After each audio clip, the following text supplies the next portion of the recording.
लोमड़ी और स्वार्थी भेड़। एक घना जंगल था। जंगल में एक भेड़ रहता था जिसका खूबसूरत चमकीला और सफेद ऊन था। उस जंगल में वह एक ही इकलौता ही भेड़ था। जंगल के सारे जानवर उसकी खूबसूरती की तारीफ किया करते थे। इस बात पर उस भेड़ को काफी घमंड था। वो किसी से भी सीधे मुंह बात नहीं करता था। एक दिन जंगल में से गुजर रहे ऊंटों में से एक ऊंट ने भेड़ को देखकर कहा, अरे वाह, कितना सुंदर भेड़ है। ऐसा लगता है जैसे कि कोई सफेद बादल का टुकड़ा जमीन पर आ गया हो। अरे वाह। अरे चलो चलो आगे बढ़ो, कहीं तुम मेरी खूबसूरती को नजर ना लगा दो। हाँ, ऊंट कहीं के, चलो भागो यहाँ से। एक दिन पास के जंगल से ही कुछ भेड़ वहां आ जाते हैं। अब जंगल के जानवर उनकी भी तारीफ करने लगते हैं। इसके कारण भेड़ को उनसे जलन होने लगती है। अरे ये क्या, ये दूसरे जंगल के भेड़ यहाँ कहाँ से आ गए? इन्होंने मेरी कीमत कम कर दी। अब मेरी तारीफ कौन करेगा? अब मेरी ये चमकीली ऊन की क्या कीमत है, क्या फायदा है? नहीं नहीं, मैं ऐसा नहीं होने दूंगा। इन भेड़ों का कुछ ना कुछ करना ही पड़ेगा, यहाँ से भगाना ही पड़ेगा। हाँ, कुछ सोचता हूँ मैं। तभी वहां दूसरे जंगल का भेड़ घास चरने आ जाता है।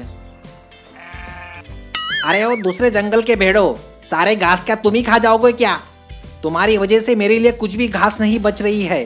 खाने की कमी की वजह से मेरी चमकीली चमकीली ऊन फीकी पड़ गई है और तुम लोग खा खा के मोटे हो रहे हो। चलो चलो चलो, निकलो यहाँ से। भाई, यह जंगल सबका है, समझे? सबके लिए पर्याप्त खाना है यहाँ पर। तुम कहीं और जाके खा सकते हो, समझे? तुम ज्यादा जबान मत चलाओ। यहाँ पहले मैं आया हूँ, इसलिए ये जंगल मेरा है, समझे तुम? अब निकलो यहाँ से। अरे पता नहीं ये अपने आप को क्या समझता है। ये कहकर वो भेड़ वहां से चला जाता है। अब तो मैं इन दूसरे जंगल के भेड़ों का इलाज करके ही रहूंगा। हाँ। तभी उस भेड़ की नजर एक लोमड़ी पर पड़ जाती है जो कई दिनों से उन भेड़ों का पीछा कर रही थी।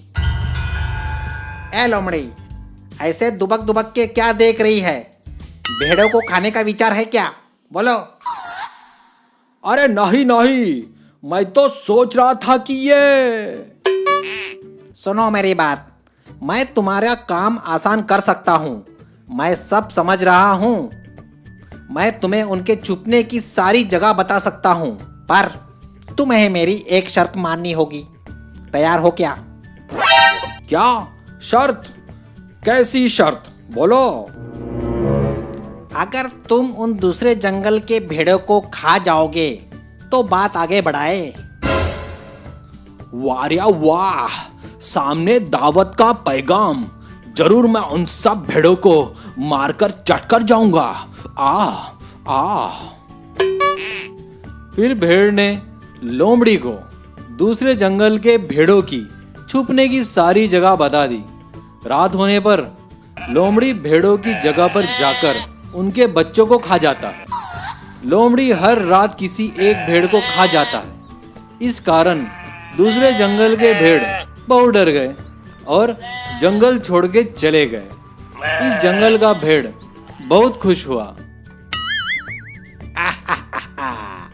मेरी खूबसूरती और बुद्धि का कोई जवाब नहीं। अब सब जानवर मेरी तारीफ करेंगे। मैं अकेले ही हरी हरी घास खाऊंगा। भेड़ जितना खुश था, लोमड़ी उतने ही बेचैन थी। लोमड़ी की जुबान को भेड़ के बच्चों का स्वाद लग गया था और उसे अभी बच्चे खाने को भी नहीं मिल रहे थे। अरे यार, ऐसे स्वादिष्ट शिकार के बिना मैं तो भूखा मर जाऊंगा। अब मैं क्या करूं? मुझे समझ में नहीं आ रहा है। बहुत भूख लगी है। भूख लगी है रे, भूख लगी है। तभी उस लोमड़ी ने इस जंगल के भेड़ के बच्चों को खेलते हुए देखा और मौका देखते ही उन बच्चों को खा लिया। जब उस भेड़ को यह बात पता चली तो उसने लोमड़ी से कहा, ये तुमने क्या किया? तुमने धोखा दिया मुझे। तुम बहुत बड़े धोखेबाज हो। तुमने मेरे बच्चों को खा लिया।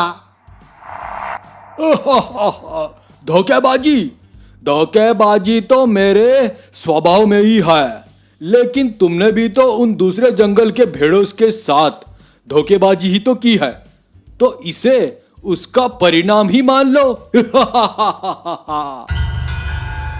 ये बात सुनकर इस जंगल के भेड़ अपने किए कराए पर पछताने लगा और कहने लगा, हे भगवान, मैं स्वार्थ में आकर अंधा हो गया था और इस अंधेपन में मैंने अपना ही नुकसान करवा लिया। बहुत बड़ी गलती हो गई मुझसे। उसके बाद इस जंगल के भेड़ ने दूसरे जंगल के भेड़ों के पास जाकर माफी मांग ली और फिर सब साथ साथ मिलकर रहने लगे। तो इससे हमने क्या सीखा? अपने स्वार्थ के लिए किसी दूसरे का नुकसान कभी भी नहीं करना चाहिए। अगर ऐसा होता है तो इसकी भरपाई आपको भी करनी पड़ेगी। अगर ये कहानी आपको पसंद आई तो हमारा चैनल सब्सक्राइब करें और बेल आइकन प्रेस करना बिल्कुल ना भूलें। शुक्रिया।